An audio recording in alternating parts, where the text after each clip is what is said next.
Alguna exministra señalaba que era una exageración y que se habían creado muchas EPS y que esa es una de las causas del problema. De todas maneras, recordemos que solamente en la seguridad social veníamos de más de 1000 instituciones. Al final se crearon 144 inicialmente y estas se aumentaron un poco y llegaron a ser casi 180 entidades encargadas del aseguramiento. Esto poco a poco se fue depurando. En el régimen subsidiado, las entidades que más participaron fueron inicialmente las cajas de compensación familiar, que además tenían por la ley 100 que destinar una parte de sus recaudos a financiar el subsidio de salud.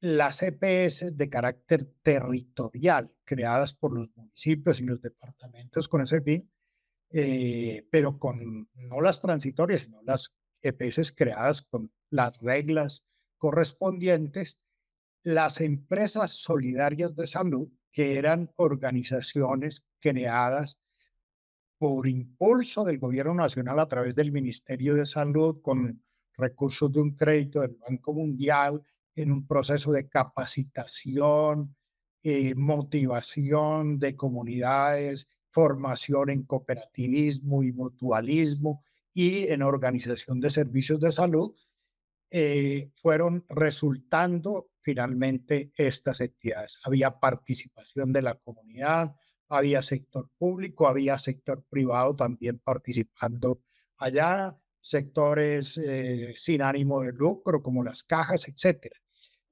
Estas entraron a desarrollar con base en las reglas establecidas, con base en la UPC, con base en normas de afiliación familiar, con un plano obligatorio de salud que era menor al del contributivo, pero que por ley arrancaba siendo mínimo el 50% y progresivamente se iba incrementando hasta igualarse, como en efecto se igualó ya en este siglo. Esas empresas, ya lo ha señalado Augusto, eh, tuvieron de todo.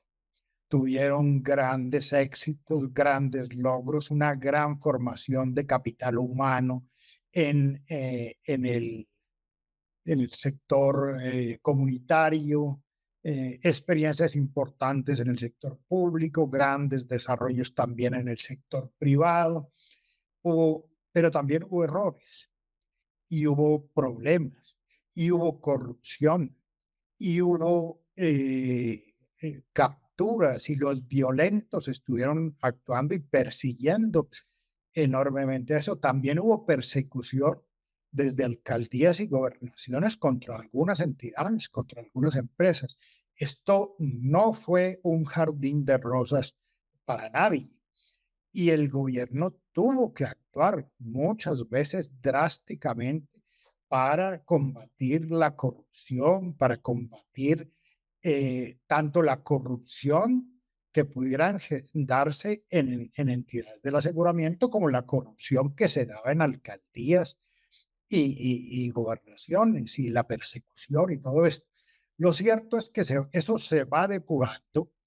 Las empresas, por el reglamento y por el direccionamiento del gobierno, tienen que irse agrupando, porque al principio eran pequeñas empresas con 10.000 afiliados, incluso con menos algunas, y progresivamente para ir aglomerando riesgo y generando un pool mayor, se van constituyendo empresas hasta lo que hoy tenemos.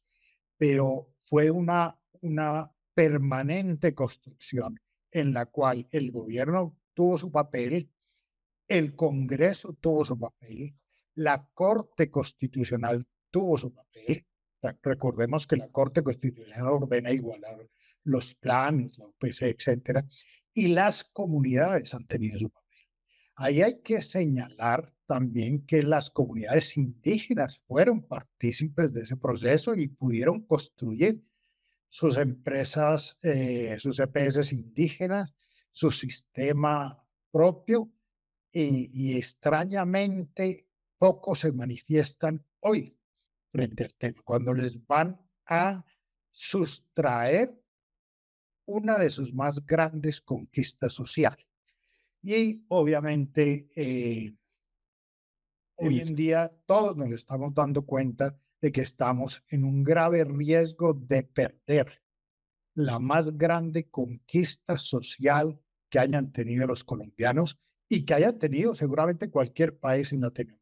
Ningún país en Latinoamérica tiene el sistema de salud que tiene Colombia y que nos están amenazando con quitar. Dentro Yo, de... sí, yo- Lina, si me permite, completamente de acuerdo. Es decir, yo creo que la pregunta se orienta, es decir, el logro social de la protección financiera para todos los colombianos, es un logro muy importante que se ha querido minimizar. Y vale la pena repetirlo.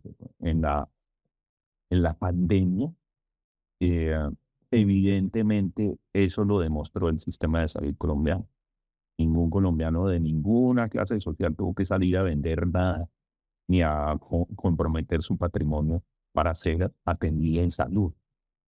En Entonces, a mí lo que en lo personal me inquieta de todo lo que está pasando, que parecería que aquellas personas, algunas de esas personas que hace 30 años no querían darle seguridad social técnica y bien informada a los más pobres, para la quieren quitar. Para cuando ya la tienen, entonces parecería que entonces ahora pues tenemos que echar un retroceso y los más perjudicados en ese retroceso, en esas propuestas que están ahí, van a ser las personas más vulnerables social y económicamente en el país. en Es el una realidad. Entonces, por eso, completamente de acuerdo en que tenemos que buscar una defensa de lo que se ha logrado, entendiendo que tenemos que mejorar y que hay aspectos para mejorar, sin lugar a dudas, porque esto tiene que evolucionar, porque las sociedades evolucionan y la colombiana lo ha hecho mucho. en el Está pidiendo más y obviamente hay que ofrecerle un mejor servicio.